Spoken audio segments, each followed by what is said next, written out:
Öncelikle geçmiş olsun. Yani biz zaten köyü dolaşıyoruz şu an. Köyde çok ciddi hasarlar var. Aynen. Siz de o hasarı yaşayan insanlardansınız. Ev sizin yıkıldı. Evet. Bir başka eviniz de varmış. O da yıkılmış. Evet, yani biz öyle evet, iki eviniz yıkıldı. Biraz o süreci anlatabilir misiniz? Neler yaşandı burada? Gece sabah, yani sabaha karşı 4'tü. Biz sandık ki yani kıyamet kopuyor. Biz kalkıyoruz düşüyoruz. Kalkıyoruz düşüyoruz. Yani yer bizi ileri itiyor. Biz aşağı indik. Baktık, biz hep evlerin yıkılacağı aklımıza gelmedi. Ben hiç düşünmedim evler yıkılacak. Biz aşağı indik. Yağmur yağıyor, kar yağıyor. Benim 11 aylık bebeğim kucağımda. Annem üstüme battaniyeleri yığmış. Annem komşumuzu çağırdı. Çıkın dışarı diye. Komşumuz şu pencereye çıktı. Gelin, kapı kilitli, biz çıkamıyoruz dışarı. Evet, o zamana kapılar kilitlenmiş. Ondan sonra 2 tane genç geldi. Annem dedi ki koşun gidin o eve. Sonra biz işte gittik, komşumuz gile gittik. Benim bebeğim küçüktü. Biz sandık duman var, sis sandık yağmurdan dolayı. Mersem evler yıkılmış. Sonra buraya geldik, baktık ateş var, yangın. Burada Suriyeliler vardı. Suriyeliler yaşıyordu burada. Amcam kiraya, yani onlara vermişti. Amcamın evi de aşağıda. Ondan sonra benim babam da burada bekçi, garajda. Yengem hemen işte enkaz altında amcamı aramış Mersin'de. Amcam da hemen babamı aradı. Babam da hemen işte yengem gibi gitti, enkazın altından kurtardı. Onlar Allah'tan ki merdiven kulesine inmemişler. Tam kapıyı açmış, 2. kattan tam adımını atacak, ev yıkılmış. Yani üst kattalarmış. Merdiven kulesine girselerdi ölürlerdi. Bizim köyün çoğunluğu merdiven kulesinde öldü. Hepsi. Burada ateş çıktı dedin. Hala etkileri görünüyor zaten. Soba devrilmiş değil mi? Bebekleri vardı. Bebek vardı, sobayı söndürmediler yavrum, o bebek içinde. Bebek vardı içinde. Ama buradan görsen yani resmen alev yükseliyor. He. Gece yani bir de yağmur, kar, rezillikti. Yani ne anlatacağız ki? Yani kuşardan yeri yok işte. Aynen mahşer alanı gibi. Allah korusun. Yerde korkuyor. Yerden sallanıyor. Allah'ım ya. Mahşer alanı gibiydi her yer. Aynen. Sende bir şey var mı teyze? Kemiğin kırıldı. Beli kırılan mı dersin, kemiği kırılan. Yani bütün enkazın altındakiler kendi imkanlarıyla çıkartıldı. Yani ben görmedim ama benim duyduğum hani kendi imkanlarıyla çıkartıldı. AFAD yetişemedi. Bu sonrasında artık böyle şeyin etkisi geçti, şiddetin etkisi geçtikten sonra bu sefer herkes duyum aldı. Tabii sabaha karşı olunca her taraftan insanlar buraya akmaya geldiler. Aynen. Hem yardımlarını getirdiler. Aynen, Allah razı olsun. İzleyemiyoruz ki, elektriğimiz yok, suyumuz yok. Telefonlarımızı şarj edemediğimiz için dünyadan haberimiz yok. Hani kim nereye takılmış, kim devlet şeyine takılmış bilmiyoruz. Buraya ilk sağlıkçı benim gördüğüm, ben aşağıdaydım. Bir tane Cizre Devlet Hastanesi yazıyordu şeyinde.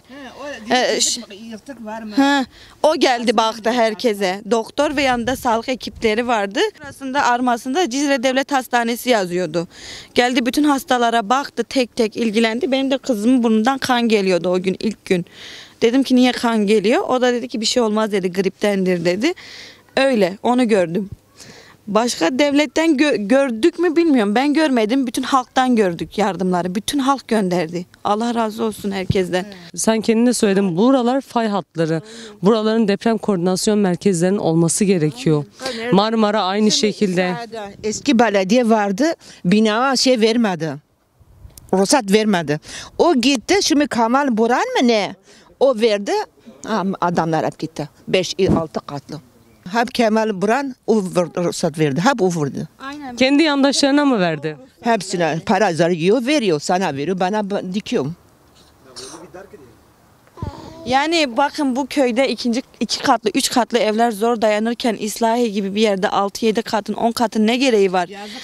Yani zaten bakın bizim köyde çok yüksek binalar yok. En fazla 3 katlı binalar, hepsi yıkılmış. 3 katlı çok kalmamış.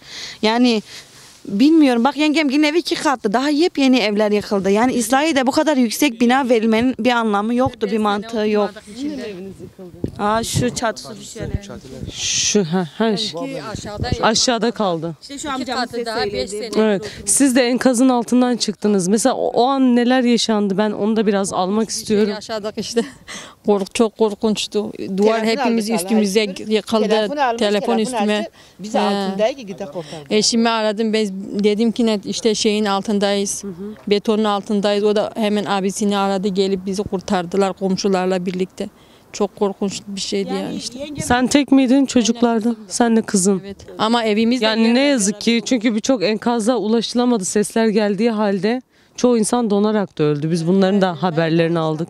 tabii. Hala var bir sürü bina daha hiç kaldırılmamış. Biz gözlerimizle gördük. Belki daha canlı var içinde. Sen bilirsin. Bilemeyiz işte o enkazlar kaldırılmadan da kimse bilemez. Geçişlerine de izin verilmiyor. Birçok binanın etrafı sarılmış. Bugün bir hafta oldu. Maraş'ta görümcemin kaynı daha dün çıkartıldı. Ailecek 4 kişi Maraş'ta.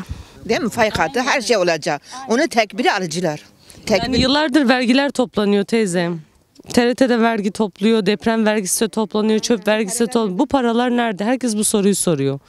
Bu kadar bina yıkıldı mesela hangi parayla yapılacak? Ya işte ne Biz bileyim ben de. ortada kaldık mesela. Ne ev kaldı, ne bir şey, ne motorumuz, hiçbir şeyimiz kalmadı. He. Evet, insanların enkazın altında kurtulanlar artık kendi haline ağlamaya başladı. Biz nereye gideceğiz? Ne yapacağız? Nereye yetişeceğiz diye.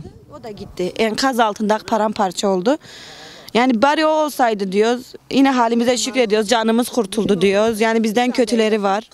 Biz burada devlet gazetecilerini görmedik. Yani ben görmedim, bilmiyorum. Geldilerse de köy meydanına gelmişlerdir.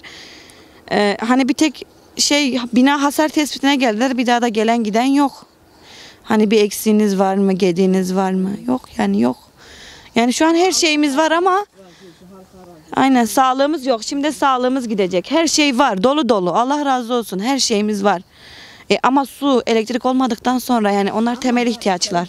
Yani ilk gün biz çok su sıkıntısı yaşadık. Su içmeye korkuyorduk. Suyumuz yok. Duyduğumuz kadarıyla ilk Barzani'nin şeyleri girmiş dediler. Hani bilmiyorum, ben görmedim ama herkes öyle diyor. İlk Barzani'nin yardım ambulansları girmiş köyümüze mi ilçemize mi onu da bilmiyorum. Islahiye merkezde gördük biz ambulans ekibini. Evet yani Irak'tan gelen bir ekipti. Hevlerden. Sakin ol abi, sakin ol. Tamam, sakin ol. Sabit kal, sabit. Bismillah, bismillah.